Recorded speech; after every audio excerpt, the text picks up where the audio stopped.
Hi guys, Brown Asset Management here, and today I'm doing a stock review of the Intel Corporation, ticker symbol INTC, using my 7 simple steps. Let's have a look at the stock price over the last year. Pre-pandemic it was around $62 a share, hit lows of 45 at the bottom of the pandemic, rebounded very strongly, hitting its 52-week high of $67. But had a sharp drop when their chips were delayed, hitting $48 a share, and then dropped 10% more once earnings released, down to $43 a share, which was its 52-week low. But since then has gone from strength to strength, finishing out at around $63 a share. The market cap of Intel is $250.3 billion. First step is the P ratio less than the current market average, and the current market average is 21.5, and Intel's P ratio is 12.5, so there's a check mark there, they're below the average. Step 2 is the P ratio less than the sector, and the sector is technology, and the P ratio is 40.59, so there's another check mark there as the P ratio is below that. Now to look at step 3 is the revenue increasing over the last 5 years, and Intel's revenue has gone from $59.35 billion to $77.87 billion. So as a check mark there, the revenue has increased dramatically. Now we want to make sure that the profit has increased, and the profit has gone from $10.32 billion to $20.9 billion. So there's another check mark there, the profit has increased. Step 5 is the shares outstanding decreasing or flat, and Intel shares has gone from 4.73 billion to 4.06 billion. So there's a check mark again as they're buying back their shares. Looking very good for Intel here. Now we want to see, are the current assets greater than the current liabilities, and the current assets of Intel are 47.25 billion, whereas the current liabilities are 24.75 billion. So there's another check mark there. Also, just quick looking at the total liabilities, they can pay off over half, so that's good news as well.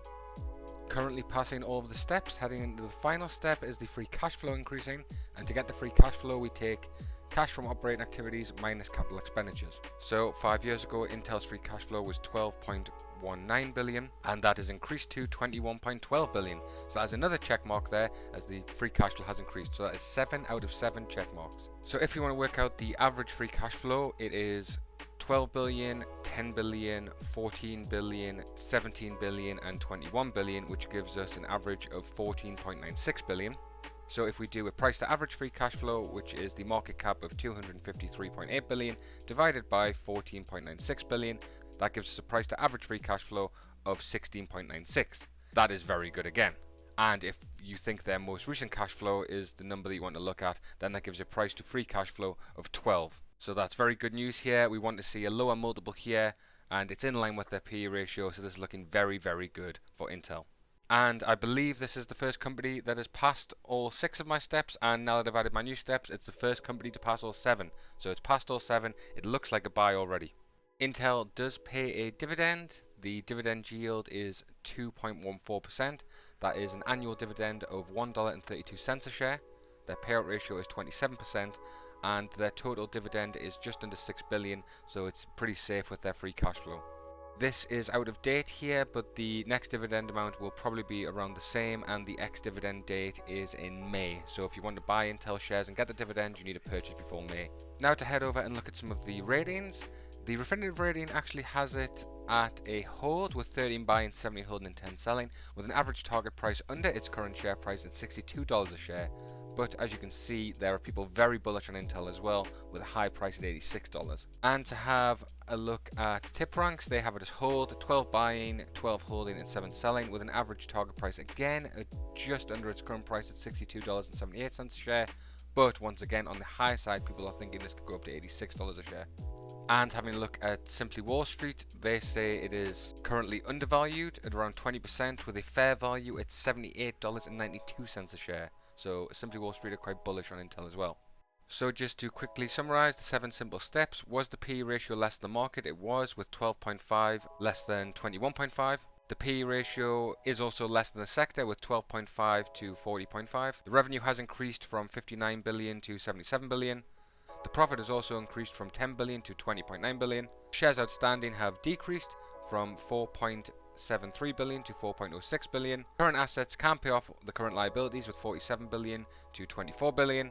And finally, the free cash flow has increased from 12 billion to 21 billion. So that is 7 passes for Intel, a first right here, as I've changed the steps to 7, and it's the first company that's done it, and it's passed all 7. Great news for Intel.